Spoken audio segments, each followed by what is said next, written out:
Message d'un maître généticien de Sirius. Porté à votre conscience par Arcturius. Le 28 août 2017. Les aliens de Nazca, deuxième partie. Avertissement, ce message émane d'une entité nouvelle dont je sais peu de choses. Pour cette raison, le contenu est livré tel quel, mais je ne puis garantir la fiabilité de tout ceci, en particulier de ces crânes qui ont été découverts près de Nazca et de ces momies de petite taille qui font couler beaucoup d'encre. Ces momies sont visibles sur le site Alien Project. Les momies appartiennent visiblement à plusieurs types d'êtres, d'origines stellaires diverses. Il me faut impérativement préciser que ce message est venu spontanément, je n'ai rien fait de particulier pour le recevoir. Comme ce texte est très inhabituel, j'ai longtemps hésité avant de le publier.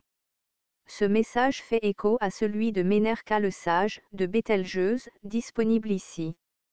http://www.arcturius.org/chronique/message-de-Ménerka/.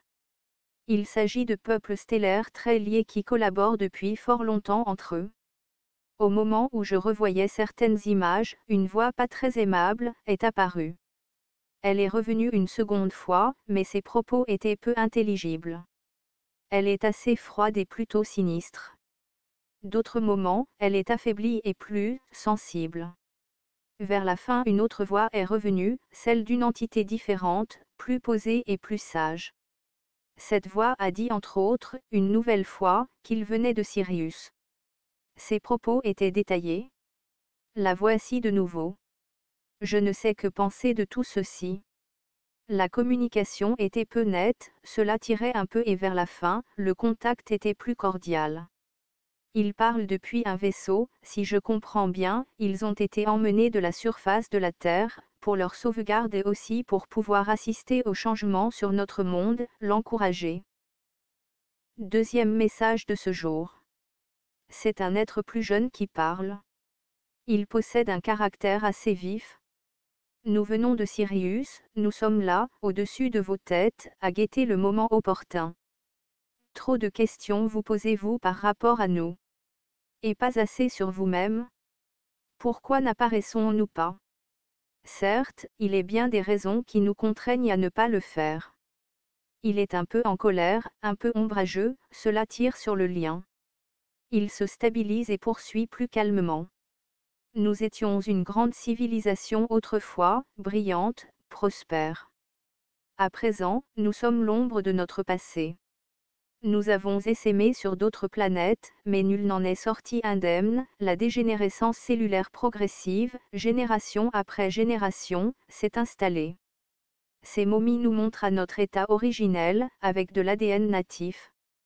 Nous étions de brillants chercheurs, des maîtres généticiens, c'est ce que nous sommes toujours. Nous n'avons pas pu transcender notre nature matérielle.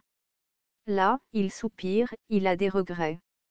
Nous avons mené incognito des expériences sur de pauvres créatures, je l'admets, avec parfois des mutilations, des tentatives de contrôle de leur cognition. Oui, tout cela n'est pas très glorieux, n'est-ce pas?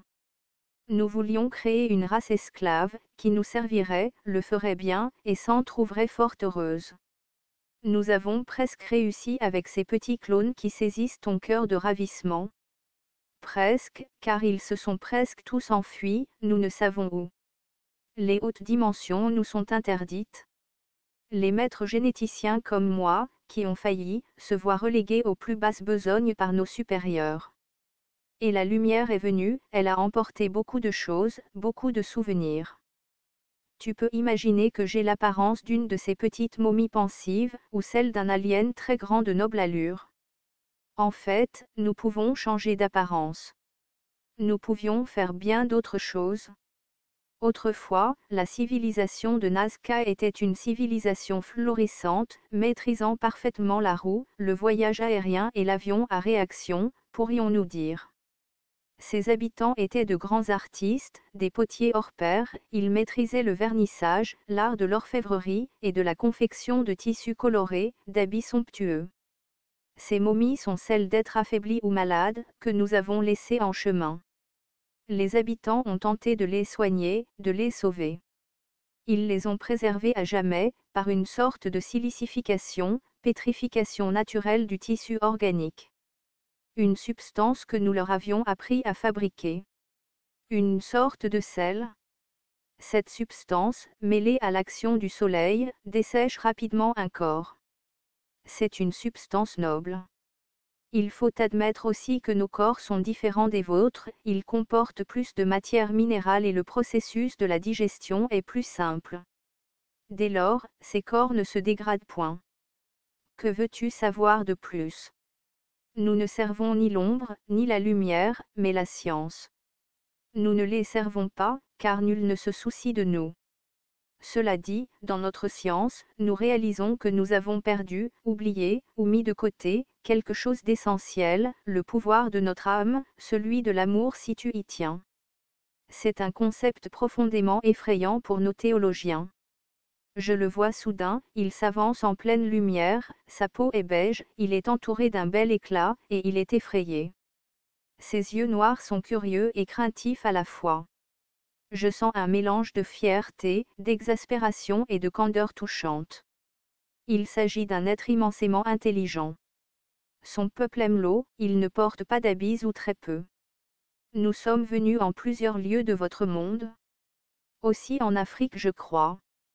Certains des nôtres ont, pactisé, avec les vôtres, comme avec des alliés, cela était défendu de trop vous enseigner, de vous faire devenir pareil à des dieux qui voyagent dans le ciel. Ils l'ont durement payé de nos maîtres, il y a eu beaucoup de désertion, d'exil. Votre espèce est une espèce attachante, amusante. Mon nom est Senorki, je suis un maître généticien de Sirius. Je te salue maintenant. La voix s'arrête, puis reprend. Sur notre planète, c'est un monde aquatique, paisible, grouillant de vie. Pour nous, un marécage est un petit paradis. Nous vivons au ras de l'eau dans de petites maisonnettes fort jolies, qui ressemblent à des huttes d'apparence soignée. Nous les construisons en terre et en matériaux naturels. Cela nous permet d'absorber plus d'énergie, du sol, de l'eau. Nous avons aussi une flotte de vaisseaux, des docks, des spatioports et une place parmi les grandes organisations galactiques. Il existe différents peuples gris, nous en sommes au moins un. Ne nous jugez pas trop sévèrement. Il est long de faire marche arrière. Nous revenons vers vous, maintenant, sans vous implorer, mais en nous montrant tels que nous sommes. Je vois mieux ses yeux et il est moins fuyant. Son teint est jaune-beige, ses yeux plus brillants. Il porte un très fin habit fort léger, qui fait comme une étoffe brune fort simple. Je dirais qu'il fait entre 1 mètre et 1 mètre 20. Son crâne est étiré vers l'arrière, un peu, et plus large. Ses yeux sont noirs, en amande, très grands et brillants, très curieux aussi. Il est heureux, sourit et s'éloigne.